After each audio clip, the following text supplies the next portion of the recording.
Birodar, agar hojatingiz bo'lsa, Allohga ishingiz tushib turgan bo'lsa, boshingizda bir musibat bo'lsa, mana shu namozni o'qing va hojatingizni Alloh taolo qanday chiqarishini tomosha qiling. Shu namozni agar qodir bo'lsangiz bir kunda bir o'qing. Umringizda bir marta bo'lsa ham o'qing. Shu namozni o'qilish tartibini tushuntirganlar Rasululloh.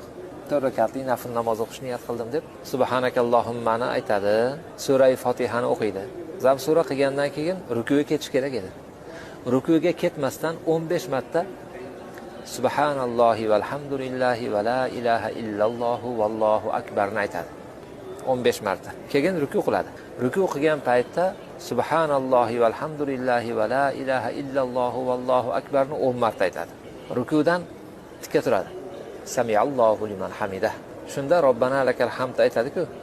Shuni o'rniga subhanallohi valhamdulillahi va la ilaha illallohu vallohu akbarni 10 marta aytadi. Keyin sajdaga boradi. Sajdada subhan robbiyal a'lani o'rniga subhanallohi valhamdulillahi va la ilaha illallohu vallohu akbarni 10 marta aytadi. Sajdadan o'tiradi. Yana 10 marta aytadi. Yana sajdaga boradi. Yana 10 marta aytadi. Ikkinchi rakatga turmay o'tirib yana 10 marta aytadi. Shunda 75 marta bo'ladi. Mana shu tartibni 4 rakatda takrorlaydi. Bu namozni otini tasbihlar namozi deydi.